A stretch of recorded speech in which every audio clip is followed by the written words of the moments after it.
Hello everyone, it's Scott here, or Nature's Temper. I just wanted to start by saying, stay safe, stay busy, and I hope I can keep you entertained whilst you're in quarantine or self-isolation. The UK has just initiated lockdown, a soft lockdown, so I can still go out and walk my dogs, otherwise I would break the law. Anyway, stay safe, keep those distances. Won't last forever. Hopefully. Obviously it won't, but anyway, enjoy the video. This is a brand new series that is rather relevant in these current times. The Quarantine by EmpyrealInvective. The Musician. I'm just a man who died 1,000 deaths, and would die 1,000 more times just so I could live another one of my lives with you. He scribbled the lines in his notebook. He could feel their eyes on him. They were always watching him. It used to bother him at first, and now it still bothered him. But he now had the foresight to not let it show.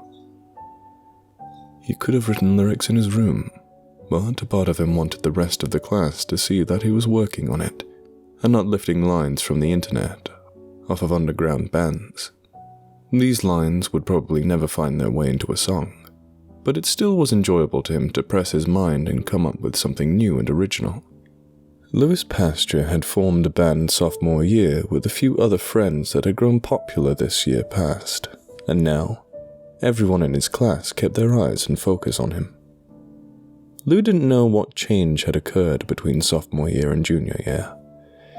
He was exactly the same in temperament and attitude as he was last year. Before all of this, he was generally overlooked. Once his band took off, he noticed a bump in people paying attention to him. Most hadn't even gone to see his band perform, but word travels like the wind here. It didn't even matter either way. If they talked to him, he would talk back. That was the kind of person he was. He had shown up early to class to see if he could bum yesterday's homework off of anyone. But as it turned out, everyone who had shown up early had the same intentions. With only 10 minutes left until class, Lou needed to find someone. The rest of the calculus class flooded in at the ring of the bell, but the professor hadn't shown up yet. It was a pretty common occurrence. A lot of his classmates gossiped that it was because she lived in a cheap apartment miles away and needed to take the bus. Lou didn't mind much anyway. She did her job and he did his job to try and pass the class. Most of the time anyways. Patrick Finnegan sat down next to him and asked, "You got the homework?" "Shit, I was gonna ask you." Lou didn't fault Patrick for not having the work. He was a triathlete and spent most of his time training. He wasn't going to get into college with his grades.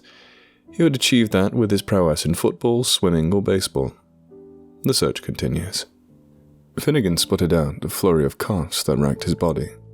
A sly-looking boy slided up to him and asked, "You get the clap over the weekend, Hulk?" Lou had only known this boy for a few weeks, but could already tell that he was a shit-stirrer. He had recently transferred to this school after an incident at his old one. A nearby boy responded without looking up from his book. "Coughing is not a symptom of gonorrhea." The brainiac was Edie Jenner, and he was always full of these little fun tidbits of knowledge. The shit-stirrer whose name Lou never remembered fired back. "As if you know anything about VD." "To be honest, I haven't had much time to visit your mom, so no." The boy huffed, accepting that he had been bested for now. Lou was about to ask Eddie to copy his homework, but a loud conversation tore his mind away from the topic at hand. The girl practically shouted at the cell phone as she entered the room. It was an expensive phone and she just had to draw attention to it to let everyone know that it was hers. She shouted, "And then Beyoncé said to me..." She was cut off as she bumped into a pretty girl that was chatting up a heavyset girl. "Watch it, Sko!" The entitled girl, Lou remembered, was called Mikayla Richards. He had a crush on her in the freshman year until he learned of her personality. She was shallower than a koi pond. Lou scanned the classroom, hoping he could find someone whose name he knew.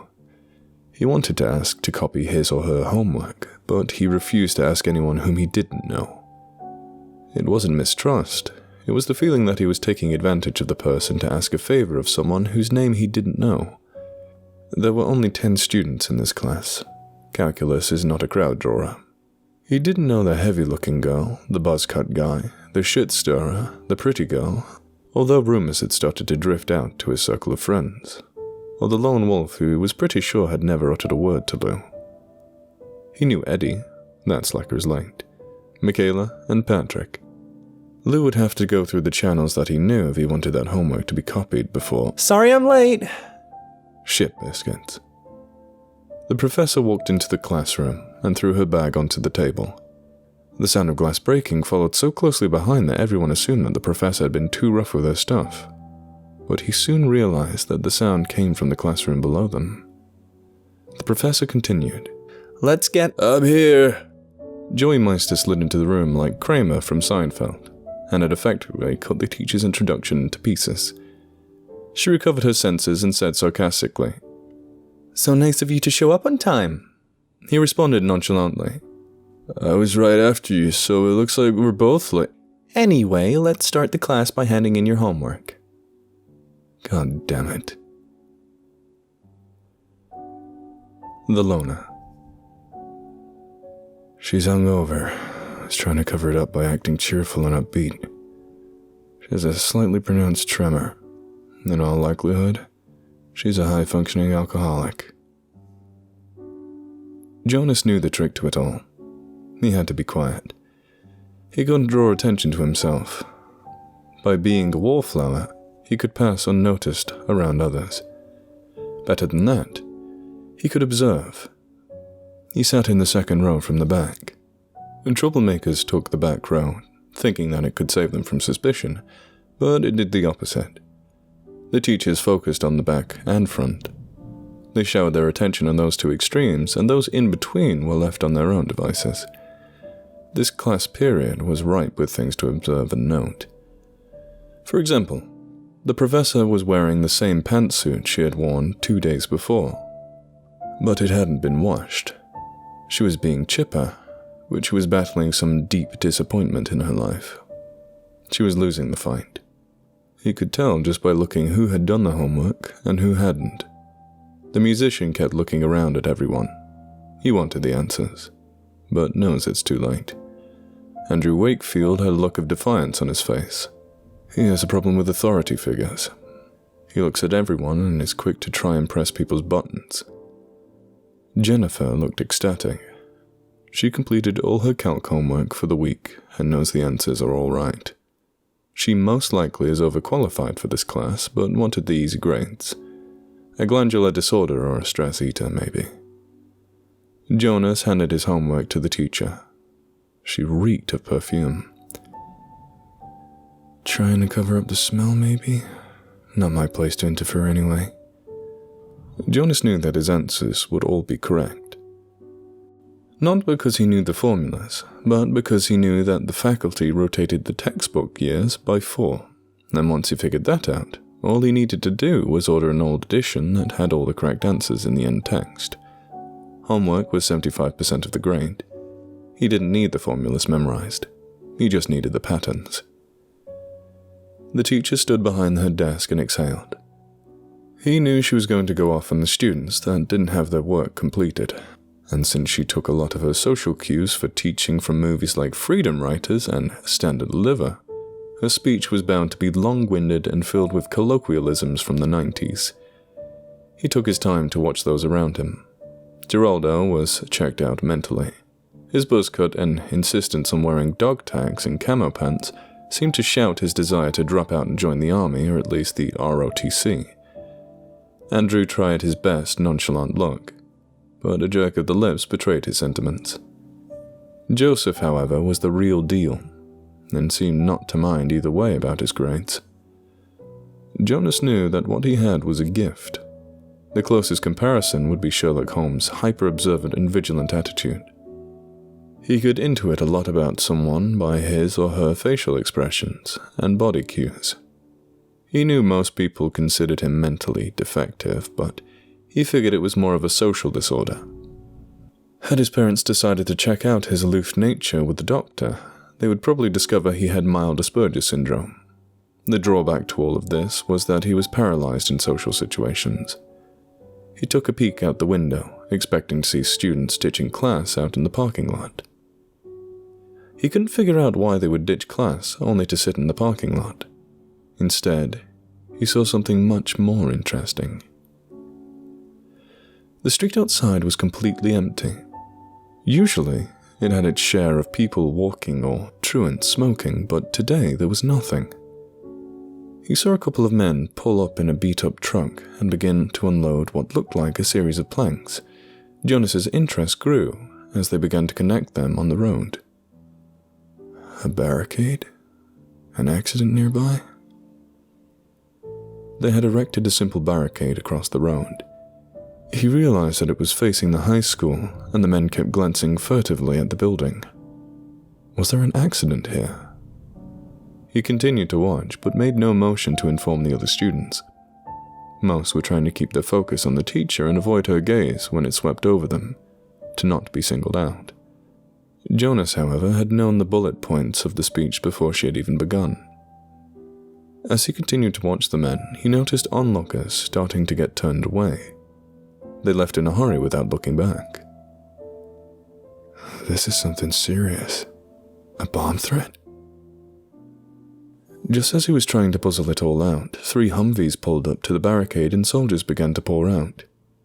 The teacher's eyes swept the classroom again, and she finally homed in on the only student not paying attention.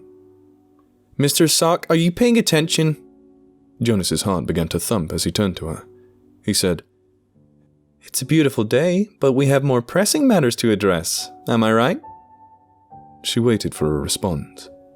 Jonas nodded his head and hoped she wouldn't continue. She did. A yes or no is required here, Mr. Sock. Panic started to course through his veins. The professor saw that she was making the boy frantic and decided to lay off a bit. She continued. Jonas, let me rap with you a bit about what's totes important. It was then that her eyes actually looked out on the streets and saw the commotion, and her words were stolen from her. The Brainiac. The Milgram shock experiment posited that 8% of people will obey authority figures, even in situations that directly result in bodily harm of others. She didn't need to say anything for everyone to know something was going on outside. Everyone flooded to the window to get a peek at what could have shocked her so. Edward watched as more and more soldiers arrived at the scene. They began to post up behind the wooden barricade. They swarmed over the streets like ants. Harriet spoke first. What do you think they want? The instigator said.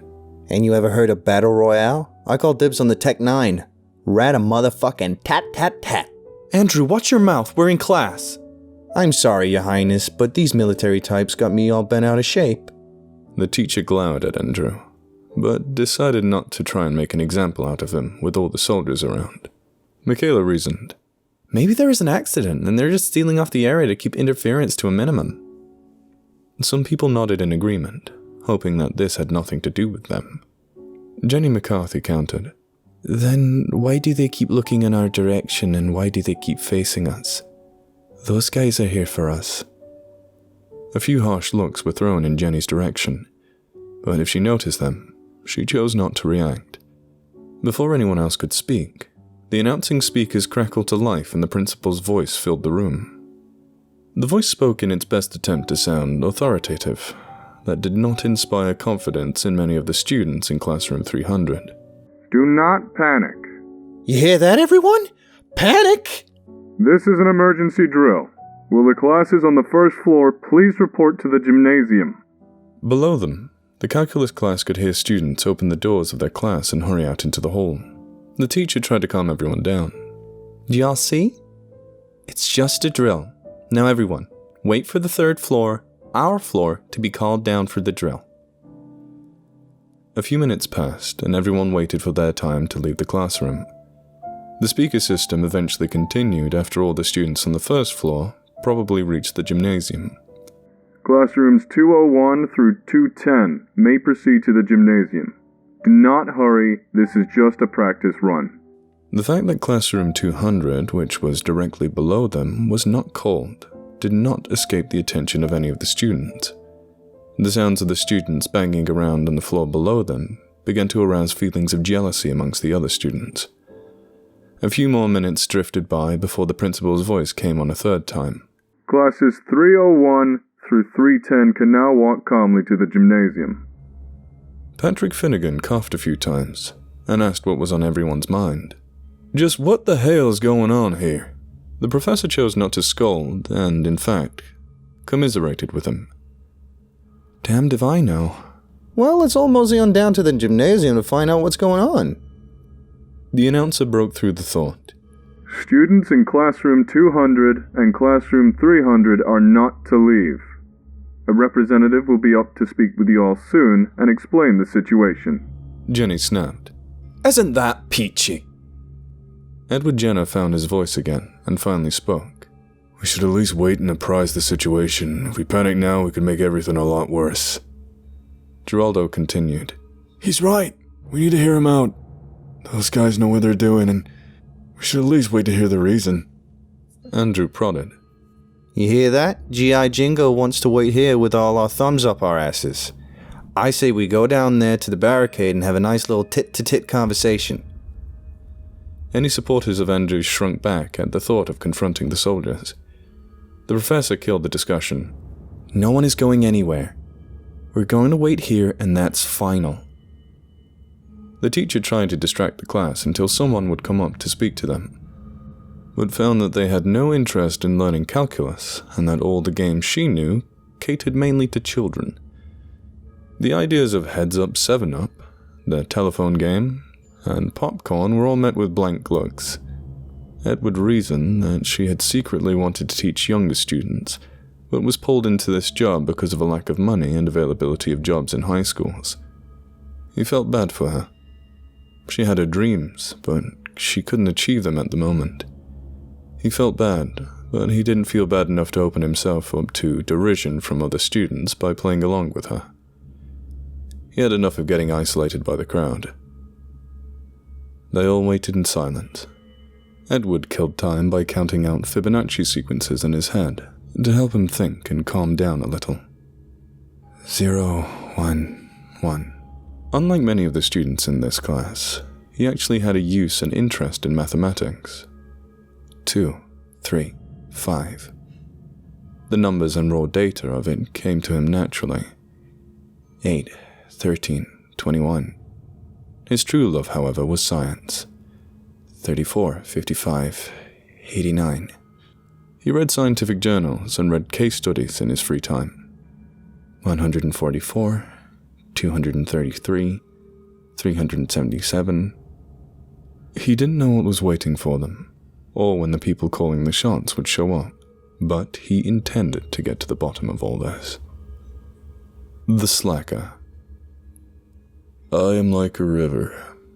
Things may flow through me, but will never influence my motions. I will brook anything that comes my way and drift through it. Joseph had had enough of sitting at his desk, waiting in silence. He got up and waved off the teacher's question with his hand. Just getting a little more comfortable. Those chairs can be a real bother. He sat down on the floor by the shelving units that held all the bags. He was by the window, but knew that watching them set up the barricade outside, which would likely be a quarantine, would do nothing for his mental state. He kept his mask of nonchalance up in front of everyone. He figured that when this was all over, they would be talking about how not fazed he was. He sat down and laid on his back with his head on his backpack. The bag was empty. He closed his eyes and pretended to drowse. He knew that a few people were watching him. He didn't feel tired at all, but knew that nothing showcases a devil-may-cry attitude like nodding off when there was tension. He liked the feeling that came with everyone's perception of how you can be so laid back. He did everything in his power to foster that attitude. It was this perception that made him so easy to approach. He was friends with almost everyone. He also knew that those he wasn't friends with disliked his slack attitude. That Wakefield kid would like to take me down a few pegs, and Jenny's a bit too high-strung to accept my role with the punches attitude. 15 minutes passed as he spaced out and drifted into his own world. He felt the urge creeping up on him, and knew that she would probably make a big fuss out of it, but he could probably convince her that it was okay given the circumstances. With his eyes closed, he reached into his backpack and felt around the side pockets. He pulled the small box out and flipped the lid back. He shook the box upward and put the cigarette into the corner of his mouth. He reached into his back pocket and retrieved the lighter. "Smoke 'em if you got 'em." Her voice grinded into his ears before he could light the square. What do you think you're doing? He opened his eyes and spoke. "Extenuating circumstances, ma'am.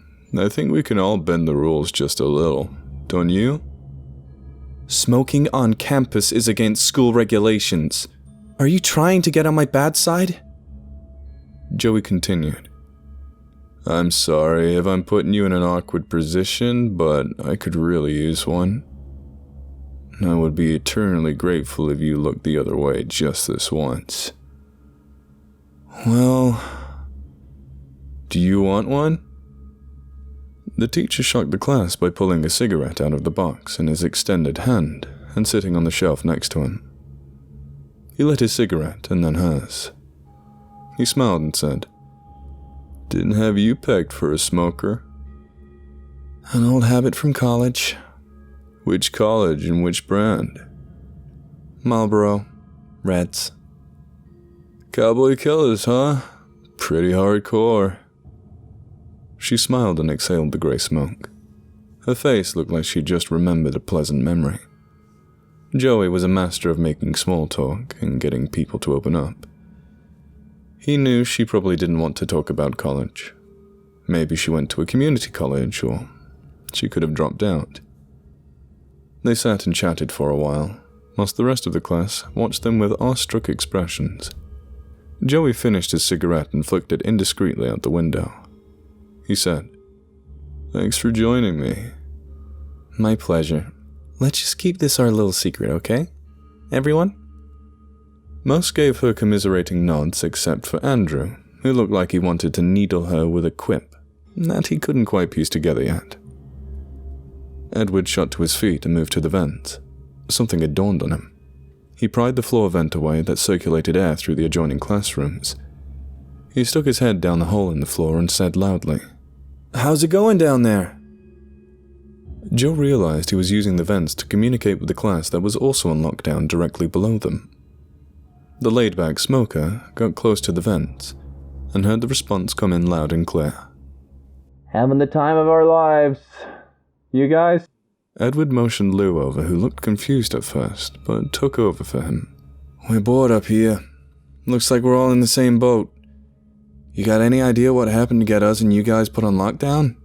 A female voice cut back and explained in a bitter voice about the glass and the incident. "Some asshole farmhead bought something off another junkie, lifted off some back of a pharmaceutical truck. Daniel says he saw him with some pills in a vial." She paused, and Joseph knew that she was shooting the kid in question the dirtiest look. "So the asshole brings it to school and pops it right before chemistry class, about 2 hours ago. He goes into convulsions and is basically a vegetable. The teacher runs out for help and tells us to wait where we are, and then those douche nozzles show up, and guess what? She doesn't come back. You want my opinion?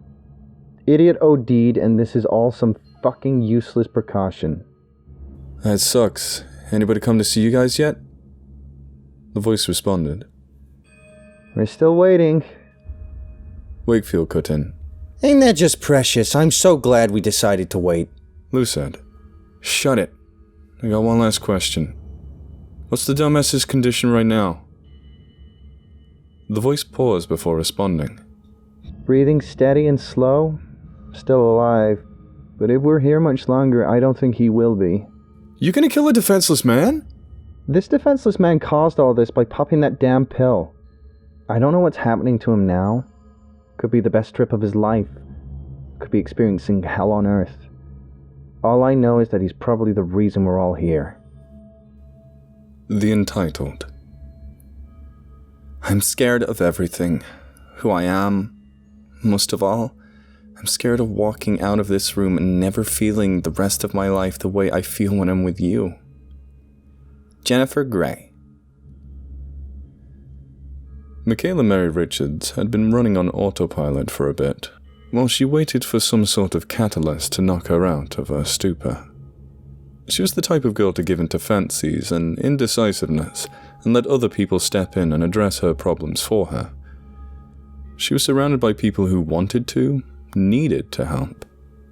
Her father was quite well off and everyone sought his favor. She just happened to be one of the ways people found their way into his good graces. She almost let herself become content in her inactivity. The conversation with the girl below the classroom was just what she needed. She knew what had to be done. She stood up from her desk and walked over to the window.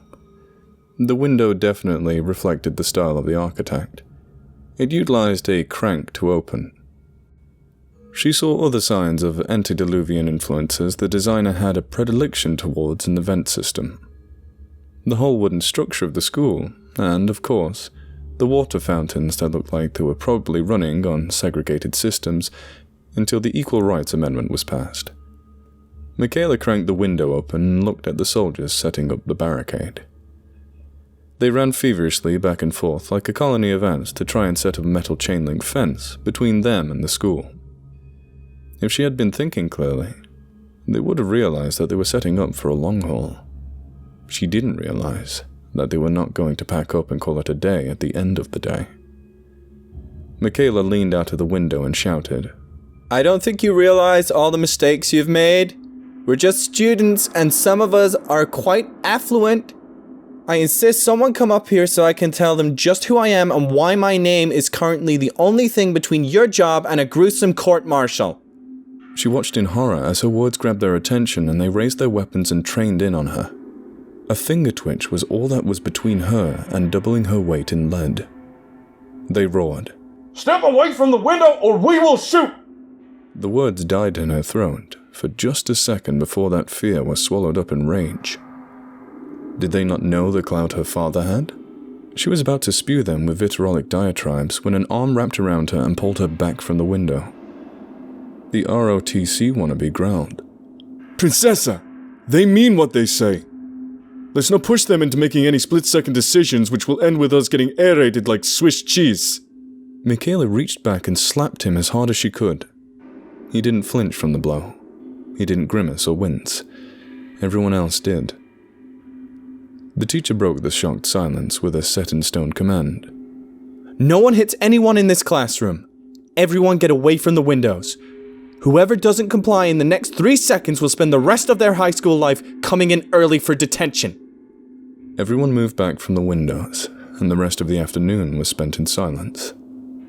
Mikayla spent the next 3 hours shooting daggers at Geraldo. This close to getting to speak to the superior officer and maybe getting those barricades lifted, and that monkey of a man ruins it all. The buzzcut boy fiddled with the dog tags that hung around his neck and tried to avoid her gaze. Time continued to crawl onward, and still no one came to speak to them. Night fell upon them and brought them no comfort. Many of the students began to think about how they were going to get comfortable enough to sleep. Mikayla opened up her cell phone and knew that if she couldn't reach someone in her father's thrall, then she would be spending the night sleeping on the floor. Shit, no bars. She knew someone was going to pay for this. They wanted to shut up, but she wasn't the kind of person to cow down to such threats. They thought she was someone that liked taking orders lying down, but she was not a jawhead like G.I. Joe over there. In older times, she would have perfectly aligned herself to the aristocracy. Mikayla Mary Richards made an oath to herself while sealed up with other classmates. She would see them all court-martialed and charged with human rights violations. She would see them destitute and ruined.